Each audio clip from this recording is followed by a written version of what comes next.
ایک بہت بڑی نیکی کو بہت اہتمام سے بیان کیا ہے، وہ ہے بھوکوں کو کھانا کھلانا۔ اس کا قرآن مجید میں کئی مقامات پہ تذکرہ ہے۔ فرمایا وَيُطْعِمُونَ الطَّعَامَ عَلَى حُبِّهِ مِسْكِينًا وَيَتِيمًا وَأَسِيرًا،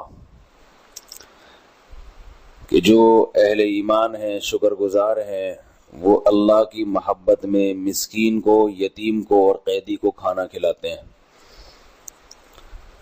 یعنی جس کے لیے کھانا مشکل ہے، یہ تین وہ طبقے ہیں جن کے لیے کھانے کا حصول مشکل ہے۔ تو مطلب یہ کہ جو غریب لوگ ہیں، مسکین لوگ ہیں، ان کے پاس پیسے نہیں ہیں کھانا خریدنے کے، تو ایسے لوگوں کو کھلاتے ہیں۔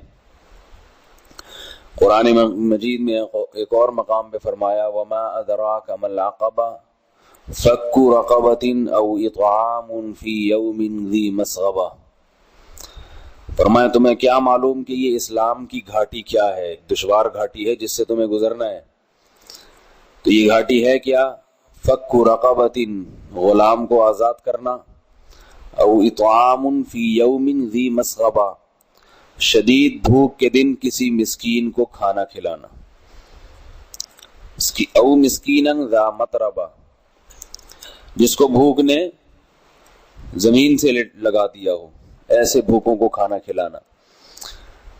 حدیث میں آتا ہے رسول اللہ صلی اللہ علیہ وسلم نے فرمایا قیامت کے دن اللہ تعالیٰ کہیں گے کہ اے ابن آدم، میں بھوکا تھا تو نے مجھے کھلایا نہیں، اور میں پیاسا تھا تو نے مجھے پلایا نہیں۔ تو انسان کہے گا اے اللہ تو کہاں سے بھوکا ہو سکتا ہے اور تجھے کیا پیاس اور پانی کی ضرورت؟ تو اللہ فرمائیں گے فلاں موقع پہ میرا فلاں بندہ بھوکا تھا، تو نے اس کو نہیں کھلایا، فلاں پیاسا تھا تو نے اس کو نہیں پلایا۔ تو یہ بہت بڑی نیکی ہے کسی غریب مسکین کو تلاش کر کے اس کا پیٹ بھرنا، یہ بہت بڑی نیکی ہے۔ لیکن آج کل ہوتا کیا ہے کہ جو پیشہ ور بھیکاری ہے نا، جن کا کام ہی مانگنا ہے، رمضانوں میں تو آپ کو دیکھیں یہ بہت بڑا بزنس بن گیا ہے، باقاعدہ دوسرے شہروں سے بسیں بھر بھر کے بھیکاریوں کی آتی ہیں، تو ان کو کھلا دیتے ہیں لوگ۔ یہ پہلے ہی مستنڈے ہوتے ہیں، کھا کھا کے پھٹ رہے ہوتے ہیں یہ لوگ، اور حرام کھا کھا کے جو ہے نا ان کو ویسے ہی ان کا وزن بڑھ رہا ہوتا ہے۔ تو تھوڑی تحقیق کر لینی چاہیے کہ جس کو کھلایا جا رہا ہے یہ مستحق بھی ہے یا نہیں ہے۔ دیکھو جو مانگنے والا نہیں ہے نا، اس کو تو اگر کھلا دیا تو مستحق نہیں بھی ہے تو کوئی مسئلہ نہیں ہے۔ زیادہ سے زیادہ یہ ہے کہ وہ اپنے پیسوں سے بھی کھا سکتا تھا، تو آپ نے بھی کھلا دیا، ایک ہدیہ ہو جائے گا آپ کی طرف سے۔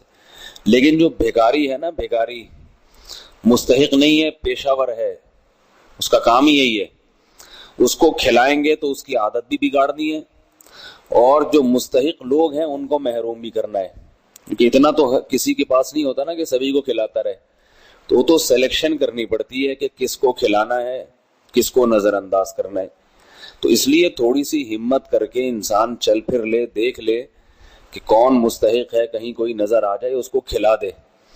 میں ایک دفعہ ہوٹل پہ کھانا کھا رہا تھا تو دو عورتیں آئیں، ایسے غریب مسکین لگ رہی تھی، ایسے بیچاری وہ بن کے نا کہ جیسے کبھی زندگی میں کبھی روٹی دیکھی نہیں ہے انہوں نے۔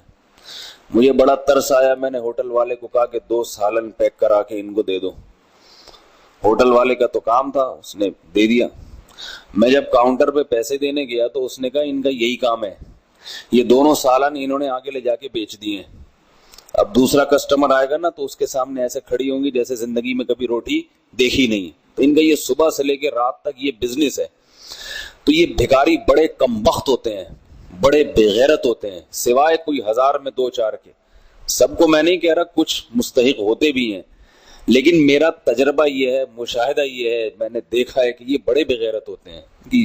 حدیث میں آتا ہے جس کے پاس کھانے کو روٹی تھی اور اس نے بھیک مانگی، قیامت کے دن اس کے چہرے پہ گوشت نہیں ہوگا، کیونکہ اس نے اپنے چہرے کو لوگوں کے سامنے ذلیل کیا ہے، مخلوق کے سامنے ذلیل کیا اپنے چہرے کو۔ قیامت میں اللہ اس کے چہرے سے گوشت چھین لے گا، ذلیل کر دے گا اس کے چہرے کو۔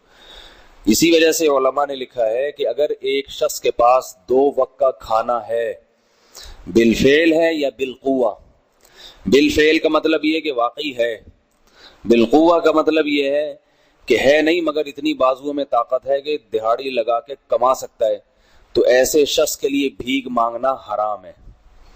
سمجھ رہے بات کو نہیں سمجھ رہے؟ ایسے شخص کے لیے بھیک مانگنا حرام ہے۔ آج چھوٹی چھوٹی باتوں کے لیے بھیک مانگی جا رہی ہے۔ تو کوئی واقعی مستحق ہو مانگنے والا تو اس کو تو دینا چاہیے۔ بعض واقعی مستحق بھی ہوتے ہیں لیکن کم ہوتے ہیں، عام طور پر ایسے ہی گھوم رہے ہیں۔ تو یہ بہت بڑی نیکی ہے خود تلاش کر کے کسی بھوکے کو کھلانا۔ آج کل لوگ تلاش نہیں کرتے کیونکہ وہ سمجھتے ہیں کہ یہ اتنی ٹینشن کون پالے۔ ایک چھوٹا سا اصول ضابطہ بتا دیتا ہوں کہ جب کوئی جوان آدمی نظر آئے نا بھیک مانگتا ہوا، تو اسے کھانا نہ کھلائیں نہ روٹی دیں، اسے بولیں آؤ میں تمہیں کام دلاتا ہوں، ایک دن دہاڑی ہے، تمہیں 500 روپے شام کو دے دوں گا، تو وہ بھاگ جائے گا۔ ممکن ہے تھوڑا سا دھوکہ دینے کے لیے آئے اور کہ کیا کام ہے مجھے بتاؤ، تو آپ ذرا اس سے کچھ کام کروائیں، تو وہ اگر کرنا شروع کر دے اور شام تک کر لے، اس کا مطلب ہے مستحق ہے۔ پھر 500 نہیں، آپ اس کو 1000 دے دیں، لیکن یہ بھاگ جاتے ہیں، یہ بڑا تجربہ ہے یہ۔ تو دیکھو یہ حدیث سے ثابت ہے، آپ صلی اللہ علیہ وسلم کی خدمت میں ایک صحابی آئے اور سوال کیا، آپ سے مانگا، آپ نے فرمایا تمہارے گھر میں کچھ بھی نہیں؟ کہا کچھ بھی نہیں۔ حدیث کا مفہوم بیان کر رہا ہوں اپنے الفاظ میں۔ تو فرمایا کہ جاؤ کچھ بھی ہے، جو کچھ بھی ہے اٹھا کے لے آؤ۔ تو وہ ایک جو ہے نا وہ 2 درہم تھے ان کے گھر میں، یا 1 درہم تھا، وہ 2 درہم تھے وہ لے آئے۔ تو آپ نہیں 1 درہم لے آئے۔ تو آپ صلی اللہ علیہ وسلم نے فرمایا جاؤ اس سے وہ کلہاڑی کا جو ہوتا ہے نا، وہ آگے کو کیا کہتے ہیں اس کو، جو بھی کہتے ہیں، بہر وقت کم ہے، تو وہ کلہاڑی کا وہ لے آئے جو اسے کاٹتے ہیں۔ تو آپ صلی اللہ علیہ وسلم نے اس میں دستہ اپنے ہاتھ سے لگایا اور ان صحابی کو کہا کہ جاؤ جنگل سے لکڑیاں کاٹو اور بیچو۔ ابھی ان کے پاس کچھ بھی نہیں ہے، بس وہ 1 درہم تھا، اس سے وہ کلہاڑی خرید لی۔ تو وہ گئے جنگل سے لکڑیاں کاٹی، بیچتے رہے۔ شام کو جب آئے تو 2 درہم تھے، بلکہ وہ نہیں، گھر سے ایک تھال لے کر آئے، پیسے بھی نہیں تھے، تھال لے کر آئے۔ آپ صلی اللہ علیہ وسلم نے وہ صحابہ میں نیلام کی کہ کون ہے جو 1 درہم میں خریدے گا، کون ہے جو 2 درہم میں خریدے گا، نیلام کر کے ان کو کلہاڑی خرید کے دی۔ تو وہ لے کر آئے اور پھر 2 درہم، 1 درہم کے 2 درہم ہو گئے، 2 درہم کے 4 درہم ہو گئے، اس طرح انہوں نے کمانا شروع کر دیا۔ تو آپ صلی اللہ علیہ وسلم نے یہ طریقہ سکھایا۔ آپ کے پاس بھی کوئی بھکاری آئے نا، اسے بولیں تمہارے پاس جو کچھ بھی ہے لے آؤ، ہم تمہیں بتاتے ہیں کہ تم نے کیسے کمانا ہے، اسے کچھ طریقہ سکھا دیں۔ نہیں تو کم از کم اتنا تو پتہ چل جائے گا کہ یہ مخلص ہے، واقعتاً یہ محتاج ہے، تبھی تو محنت کے لیے تیار ہو گیا، تو اتنا پتہ چل جائے گا اس سے۔ تو یہ بہت بڑی عبادت ہے کسی بھوکے کو کھانا کھلانا، مگر آج کل جو کھلایا جا رہا ہے یہ بھوکے نہیں ہے، ٹھیک ہے نا، یہ جو کھلایا جا رہا ہے یہ بھوکے نہیں ہے، یہ پیٹ بھروں کو کھلایا جا رہا ہے۔ تو اس لیے تلاش کر کے بھوکوں کو کھلایا کریں۔ ایک بات تو یہ، دوسری بات یہ کہ جب کسی بھوکے کو کھانا کھلائیں جو اس کی مستحق ہے، تو مستحق آدمی کو پھر اس کی حیثیت سے زیادہ دینا چاہیے۔ جب ایک دفعہ ثابت ہو گیا نا کہ یہ واقعی مستحق ہے، تو ضرورت تو اس کی 2 روٹی سے پوری ہو جائے گی، پیٹ بھر جائے گا، لیکن یہ سوچنا چاہیے کہ یہ جس آدمی کے پاس 2 روٹی کے پیسے نہیں ہیں، اگر اسے 2 روٹی کھلا کے اضافی پیسے بھی کچھ دے دوں، ضرورت تو 2 روٹی کی ہے لیکن اتنا مستحق ہے تو زیادہ پیسے دے دوں، تو یہ بہت ثواب کی چیز ہے۔ اللہ تعالیٰ نے اس کی ترغیب دی ہے، واللہ یحب المحسنین، اللہ احسان کرنے والوں کو پسند کرتے ہیں۔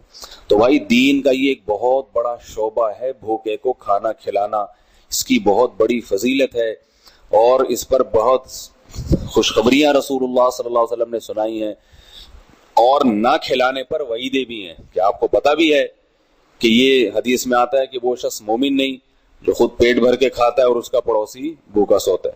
تو آج کل تو بڑی مشکل سے ایسے پڑوسی ملتے ہیں جو بھوکے سو رہے ہیں، اللہ نے سب کو مال ایسا دیا ہے، پڑوسیوں میں نہیں ہو، ادھر ادھر تلاش کرنا چاہیے۔ لیکن آج بھی ایسے لوگ ہیں جو بیچارے بھوکے سوتے ہیں، ان کو تلاش کر کے ان تک پہنچانا چاہیے۔ اللہ تعالیٰ سمجھنے کی، عمل کی توفیق عطا فرمائے۔ سبحانک اللہم و بحمدک، نشہد ان لا الہ الا انت، نستغفرک و نتوب الیک۔